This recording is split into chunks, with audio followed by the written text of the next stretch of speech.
Hey everybody, my name's Ian Reeve and I'm the Associate Director for Immigration Research at the Conference Board of Canada.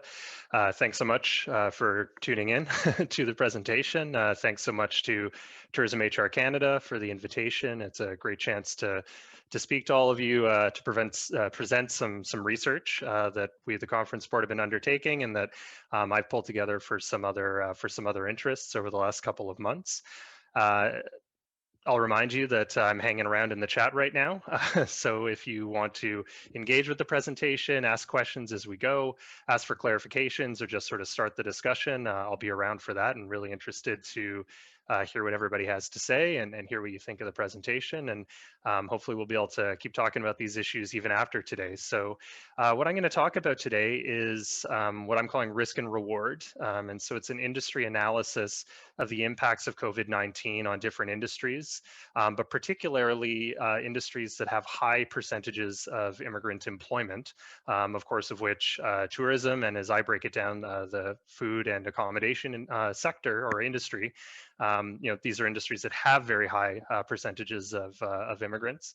And beyond just looking at sort of what the impacts have been of COVID-19 on these immigrant intensive industries during the pandemic, given that the government has now given a pretty clear signal about where immigration levels and policy is going to be going in the next several years, we're going to talk a little bit about what that means, both for the newcomers themselves, but maybe a little bit for these affected industries and for the economy generally. So I'm a guy who likes to just sort of lay it out there at the start and sort of give away the ending of the book before we actually get there. So there's sort of four main areas that we're going to be focusing on today.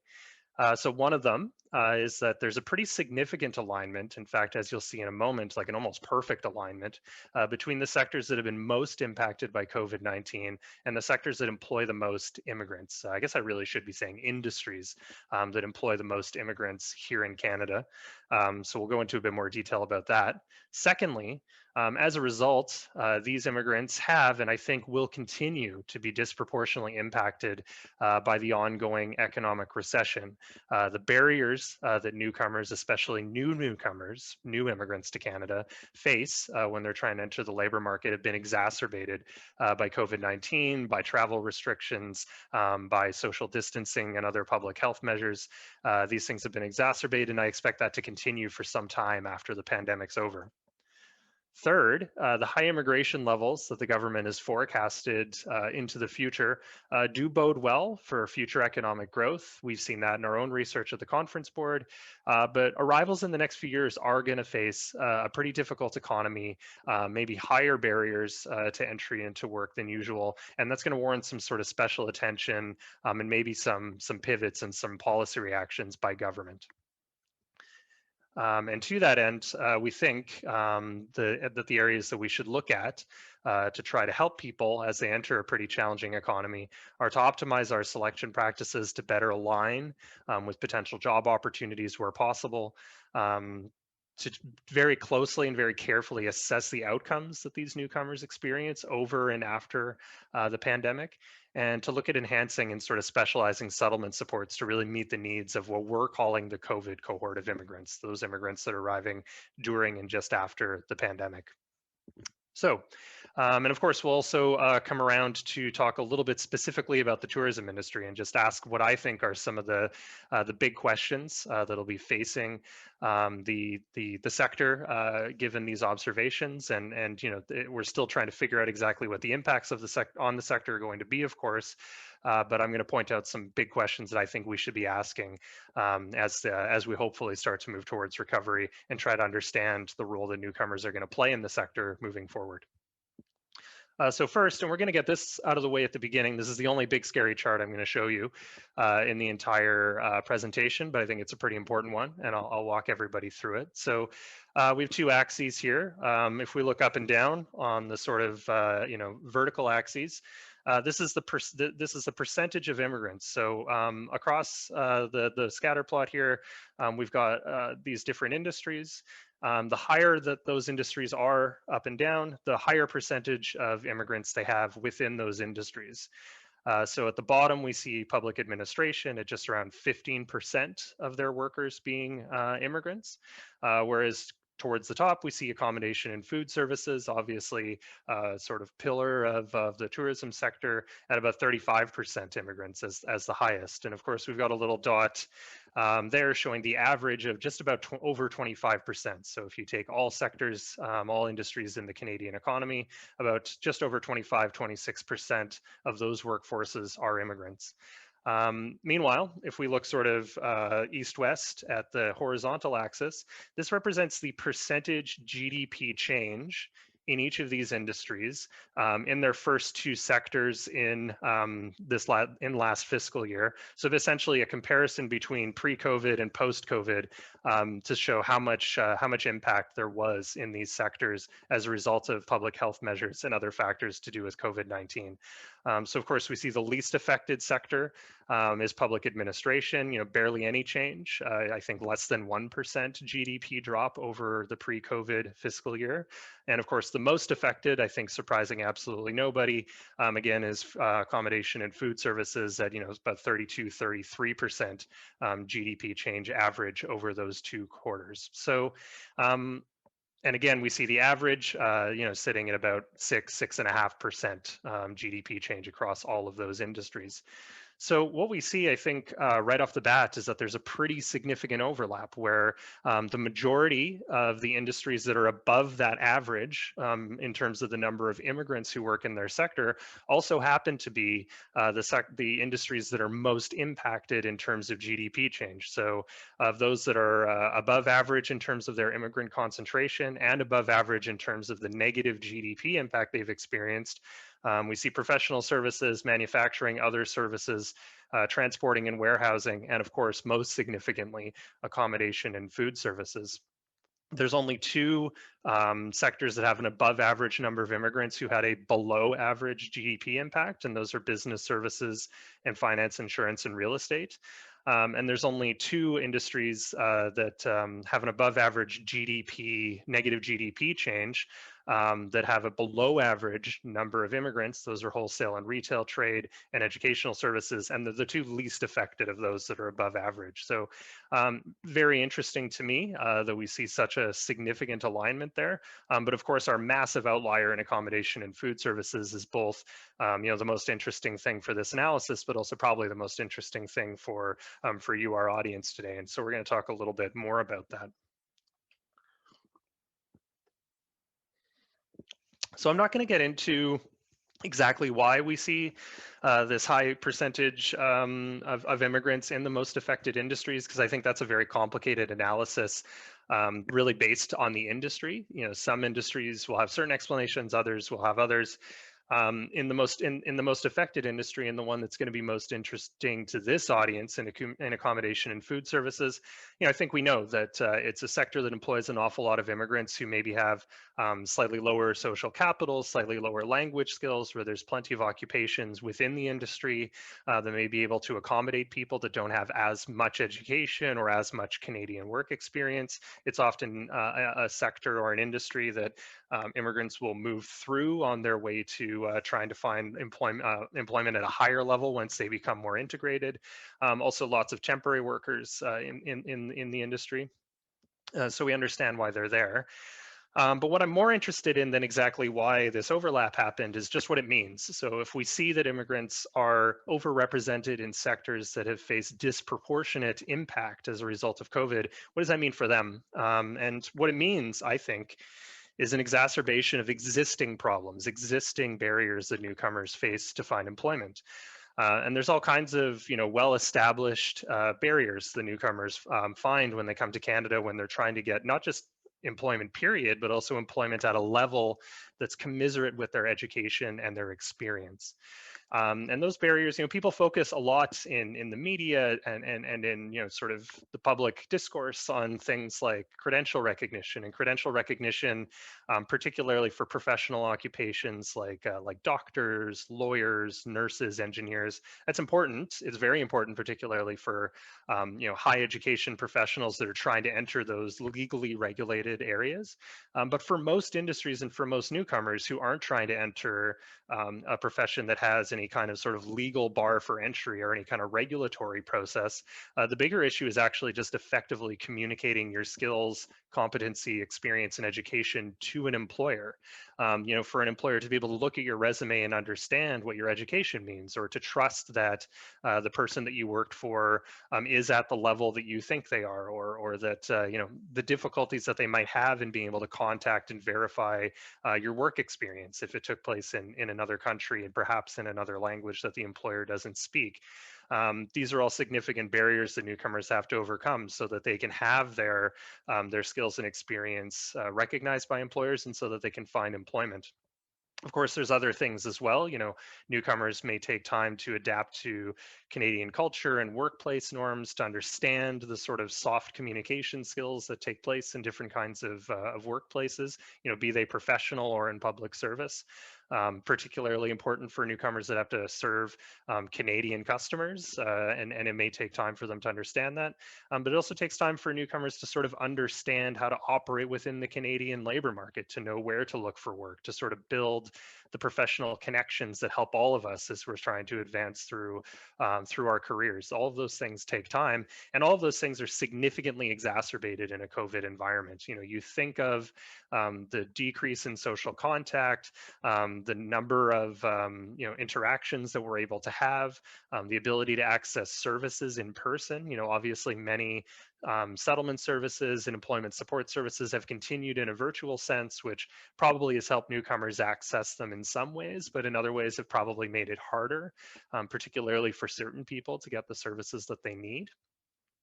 And then, of course, just the pressure on the economy and the pressure on these key sectors means there's just less work. And so it's led to shortness of work and unemployment for many newcomers. And studies that we've already seen, probably the most large-scale study in this regard was done by Statistics Canada, but there's been plenty of supporting research that has looked at this, at a more qualitative level and in more specific areas.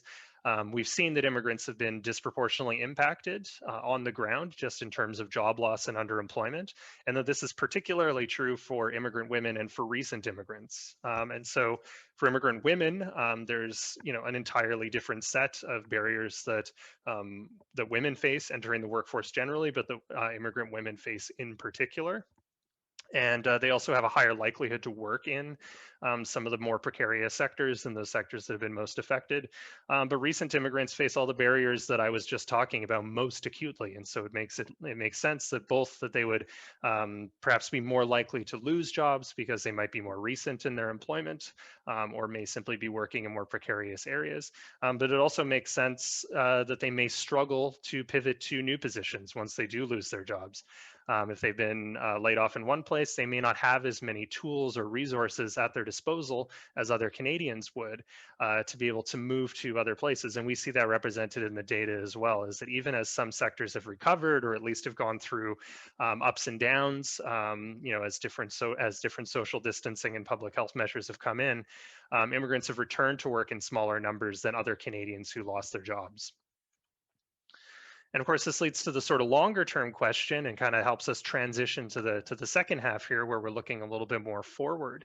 As sectors do fully recover, and as the economy does get back to normal, and we have a sort of speedy recovery that a lot of us are hoping for and that some are forecasting, what will that do? Will employers come back to hiring newcomers in the same way that they did? For newcomers that did face unemployment or shortness of work during this period, when they have blank spots in their resume to go along with the other difficulties that we discussed earlier, how challenging will it be for them to return to work once the pandemic is behind us?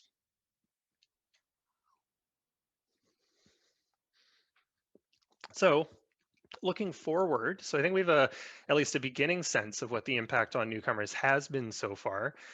So how has the government reacted? Well, the government's reacted by redevoting itself to very high levels of immigration, which the government had emphasized basically since coming into power.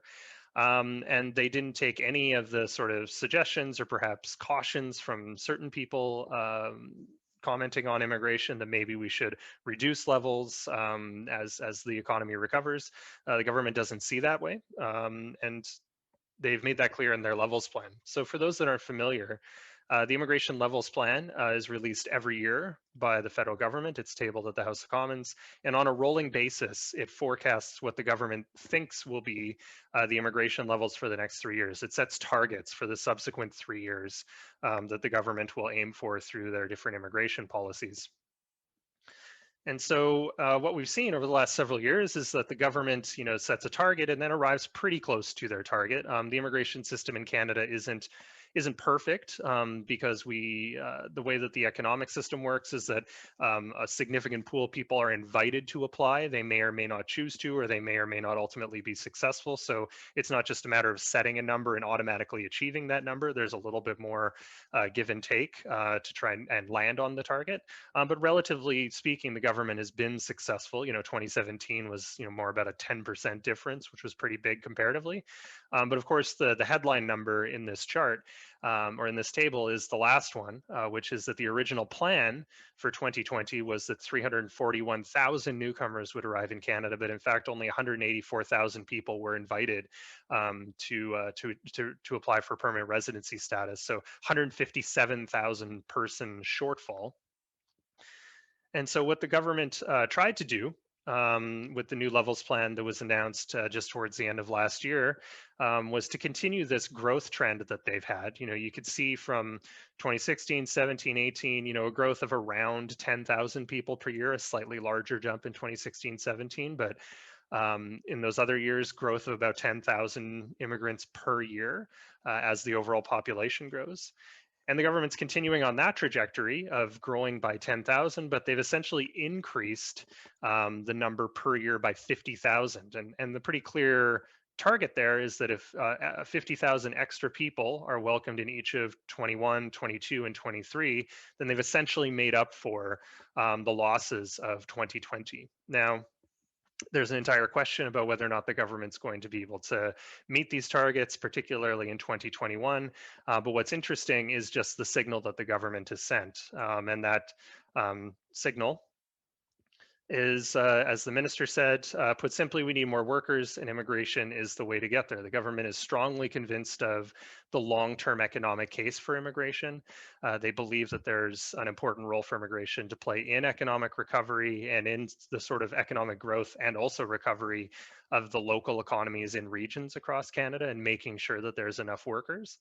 So the government's been convinced by this. They've leaned into it pretty strongly. But our argument that we're going to go to in a moment is that we need to watch pretty carefully how these newcomers are going to fare. It's a quote from a study.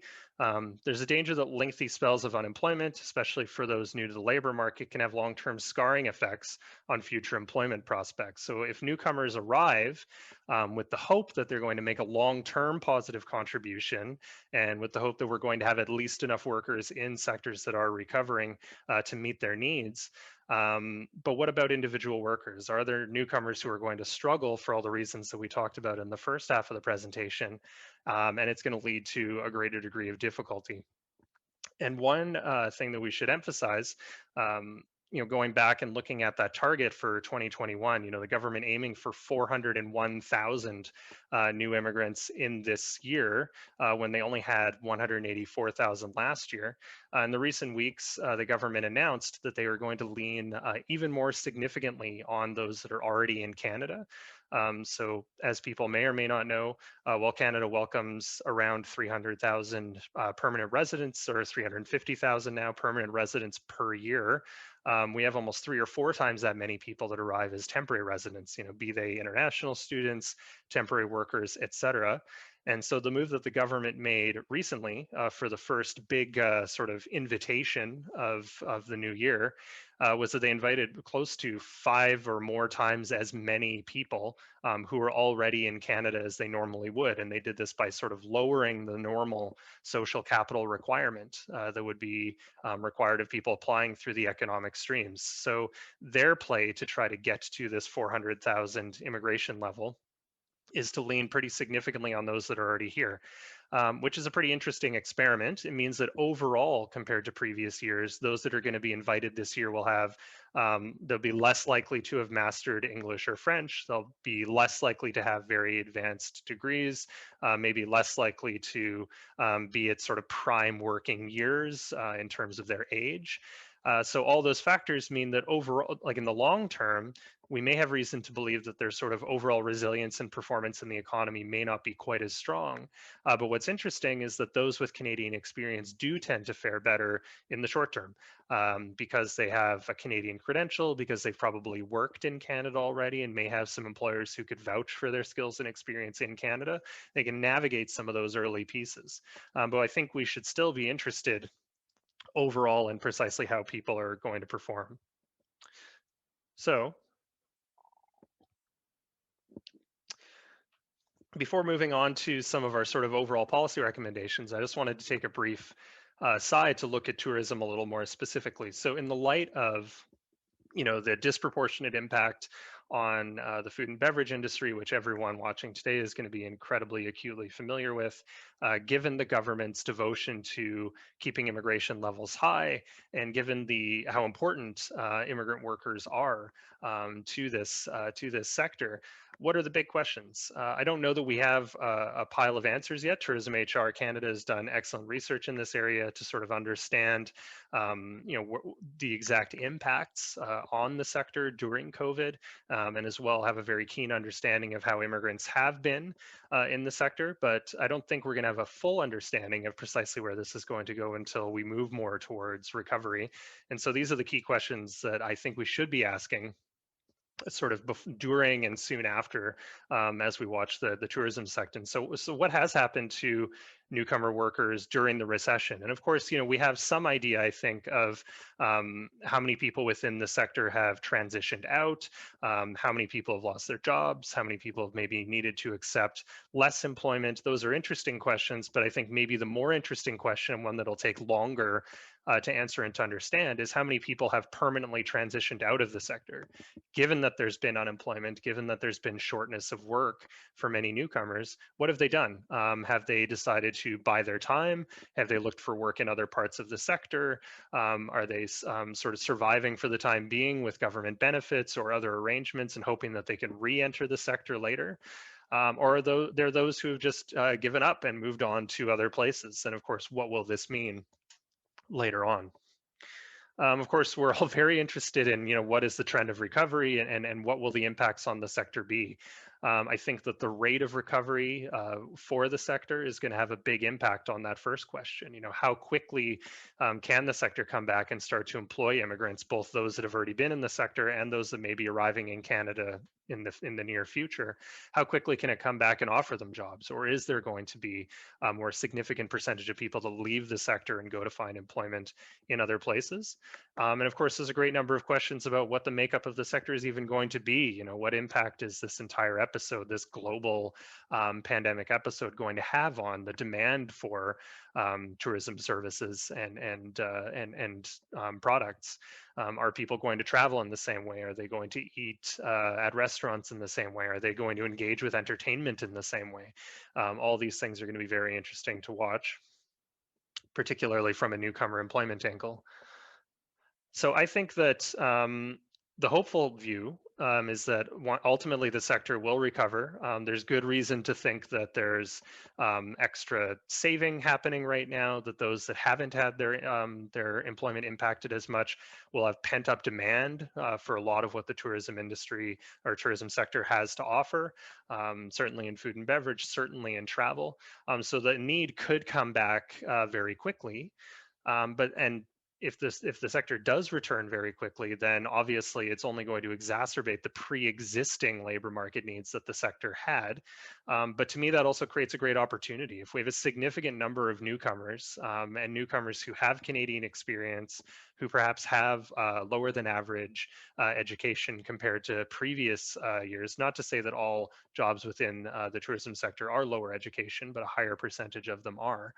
There's great opportunity for people that arrive and may otherwise be facing employment difficulties to look to the sector if the sector can orient itself towards them as they have done in the past and be successful in bringing people in, perhaps making up for some of those that might have left the sector.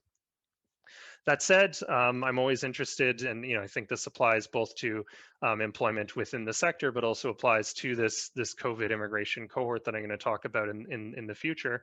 There's the labor market needs of the sector, which we hope will be met, but we need to balance that with the providing good opportunities and providing long-term resilience for newcomers. The Canadian economy benefits the most if newcomers are economically successful throughout their whole lives, and obviously the newcomers themselves benefit best if they're not just able to get a sort of first job, but their careers are able to grow, that they're able to learn new skills, that they're able to become more efficient and effective and happy workers. So I think the sector needs to continue to focus on this, not just in meeting their immediate labor market needs, but in providing longer term opportunities within and outside the sector for people that come through it. But coming back to the sort of general points, so what we have, we think, is a potential risk moment where Canada has chosen to focus on our sort of longer term economic benefits and needs, but that we may be a little bit vulnerable during and just after the pandemic as the economy recovers, and that there's the possibility that some immigrants could face difficulties through this period. And so we're proposing a sort of three-pronged response, nothing overtly prescriptive, but ideas that we think or places where we think we should look to try to find solutions. And so one is in our immigration programs. So Canada does have a number of programs that try to align newcomers with specifically available job opportunities, that tries to work with employers to forecast their needs into the future, and then to try to find immigrants who may be able to come straight in to jobs so that, right upon landing, they're already working in a Canadian job that's hopefully close to, or at least on a good path with their desired careers. I think we could do more here. I think we actually have there's good evidence to suggest that this can be an effective approach. It's probably not the only approach that we should consider on our economic immigration system. But there's plenty of evidence to suggest that this can be effective. And so I think in an economy where certain sectors are going to have a very high labor market need while others may not, and in a situation where a very significant of new arrivals will be coming, I think we should look even further at these to try to link newcomers to job opportunities. And in particularly in tourism, there may, again, hoping that there's a strong and speedy recovery as money comes back into the system and as social distancing rules change, that this is one place where we might want to look is within that particular sector. Secondly, we've significantly increased the number of newcomers that are arriving, going from a target of 350,000 to 400,000, and in the next couple of years, 430,000. Settlement service funding obviously needs to keep pace with that, because as we would hope that as more people arrive, more people are going to use services. But I think that more than ever, settlement services that focus on orienting newcomers to the labor market, helping them understand how to effectively express their sort of skills and competencies in education. More of that is necessary than ever. And I think particularly there's a need to focus supports and make them occupation specific, make them sector specific. And so if we see parts of the economy that have very significant labor market need, can provide opportunities for the great number of immigrants that are going to be arriving, if we can also support that with settlement services that are built for and around those sectors to help immigrants that may be interested know how to operate within those labor markets more effectively and how to present themselves more effectively to employers. I think that's very essential. But on the other hand, I think that these enhanced services need to work more closely with the employers as well. They need to talk to employers about how best to understand resumes or interviews that may be coming from immigrants to try to become more culturally sensitive, or to build in more resources to be able to effectively assess what immigrants are bringing to them. It's not just a one-way street. You know, there's a difficulty sometimes for immigrants to communicate in a way to employers what their skills and competencies and education are. But there's also a difficulty of employers of not always being able to take things and assess them effectively and actually understand the candidate that you have in front of you. And so I think employers could use more supports to make those transitions and improve in those ways as well. And that extends beyond just the initial vetting of candidates. That also goes to helping people promote and grow and to retain people within your workplace as well. Finally, our thought is that this has become a pretty unique cohort of immigrants, those that are arriving during and after COVID. It was already the case in 2020 that the government leaned a little more heavily than usual on people that were already in Canada, so that they didn't have to worry about travel restrictions. But that's just being doubled down on here in 2021 as we still face travel restrictions. So this is going to be a cohort that has a very significantly disproportionate amount of Canadian experience, but has an overall lower percentage or a sort of lower overall level of social capital, be it education or language knowledge, et cetera. So given that it's a unique group, given that they're facing a sort of much higher than usual level of potential difficulty in the labor market and the economy that they're going to be facing, I think we should follow this group very, very closely. And for our part, at the conference board, we're launching a project where we're going to do a longitudinal analysis to follow this group over the next several years, both from a sort of quantitative economic impacts and outputs kind of perspective, but also from a lower level qualitative understanding their stories, understanding how they navigate the labor market in different sectors level as well. And we think that this is important, not just because I think we owe it to immigrants who are arriving in a slightly more precarious time to ensure that we know how they're doing and then we provide them the sort of supports and guidance necessary to help them succeed in the short term. But I also just think that following an unusual cohort in an unusual set of times is going to help us better understand economic integration. We don't often have a situation like this where we have to take such a different group of people and provide them invitations to immigrate to Canada. We don't normally face significant recessions. I don't think we've ever faced a recession with these exact characteristics before, at least not in maybe 100 years. So I think it's a unique and valuable opportunity to really understand some of the dynamics of economic integration and what some of the barriers for newcomers are and just how acute they are in different situations. So that's essentially it for me. Two things. First of all, keep an eye on the conference board's research. Like I said, we have a research paper coming out just in the next month or so that looks specifically at the impacts of COVID on the immigration system and tries to model what different immigration level scenarios might look like in the future, both for the sort of shorter term economic recovery, but especially for the long term in Canada. Like I said, we'll be launching a website soon that will be focused on the COVID-19 cohort of immigrants and how they progress through the economy, what their sort of characteristics are, you know, as a group compared to previous immigration cohorts. And of course, I welcome anybody to get in touch anytime to talk about our research, to let us know what's going on in your industry. Anytime we can be helpful to help people learn more about what's going on in the immigration space, we're always very, very happy to do that. So my email is there. So I'll remind everybody, there's going to be a survey link as the presentation here is winding down. Please take a look at that. And also, we can continue the discussion as we've got a little bit more time. And I just wanted to again thank Tourism HR Canada for the invitation. Thank you all for listening, and I'll hope to talk to and see everybody again. Thanks so much.